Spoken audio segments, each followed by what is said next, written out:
सबसे पहले तो एनडीए को मुबारकबाद। तीसरी बार मोदी जी प्रधानमंत्री बने, उनको मुबारकबाद।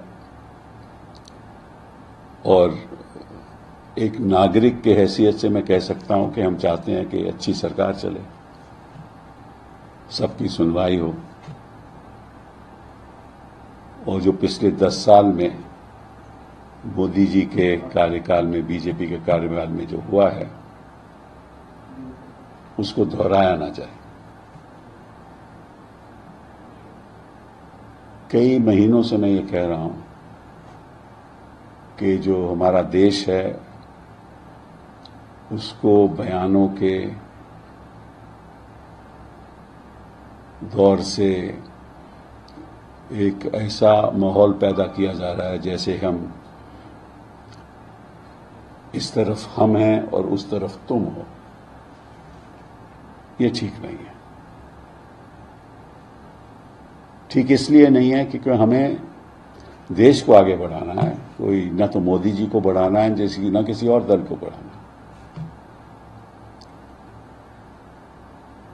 और मैं स्वागत करता हूं, आज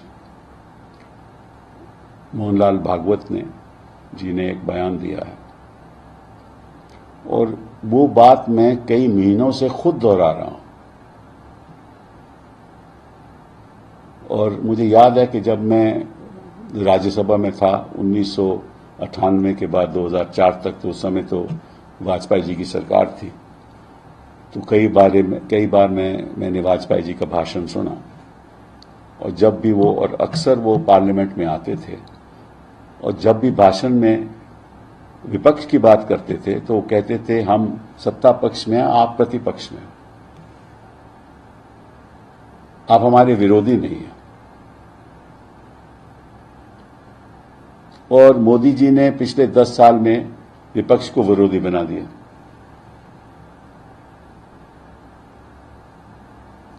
मैं ये भी कहता था कि हम पार्लियामेंट में तो सबकी सुनवाई होनी चाहिए, सुनवाई नहीं होती थी।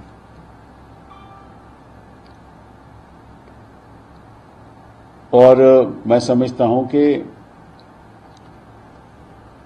आज वो बात भागवत जी ने भी कही। उन्होंने कहा कि एक सिक्के के 2 पहलू होते हैं, सिक्का तो एक ही होता है। तो संसद में बैठ के आप अपनी बात भी कहो और विपक्ष की बात भी सुनो, प्रतिपक्ष की बात भी सुनो, तभी देश आगे बढ़ेगा। और जो असत्य बयान है, जिसके बारे में मैं अक्सर आपके सामने बात रखता था कि ऐसे असत्य बयान नहीं देने चाहिए, और रोज के रोज असत्य, रोज के रोज करवाहट, रोज के रोज नफरत,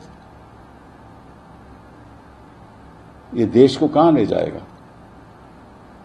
हम कहते रहे, मैं खुद कहता रहा कि आप प्रधानमंत्री जी मणिपुर पे क्यों ख्याल नहीं रखते, 1 साल हो गया।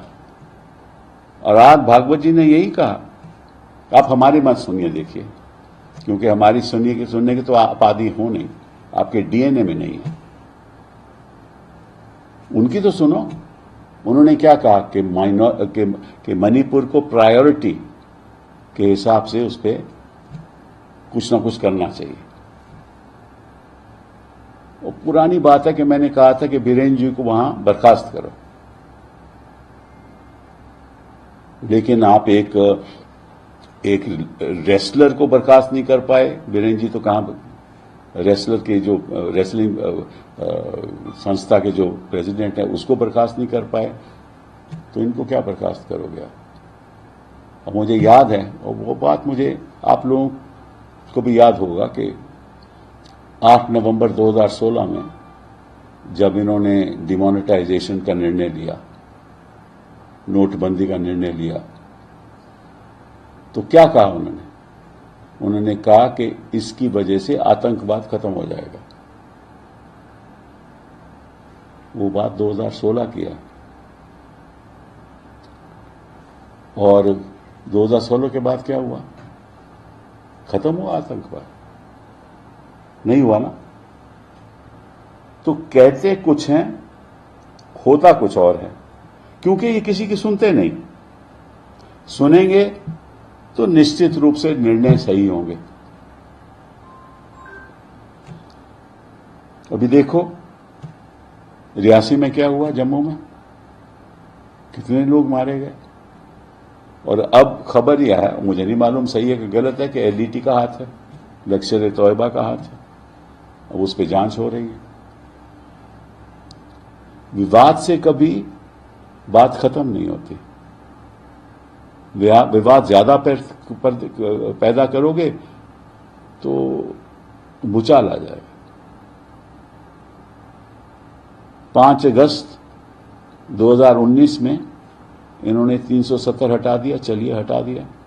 उसका नतीजा क्या हुआ? उसका क्या नतीजा हुआ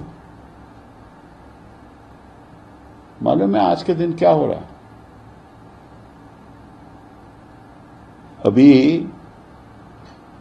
इलेक्शन किसने जीता? उमर अब्दुल्ला किससे हारे? और वहां नारे क्या लगे? आजादी के नारे लगे।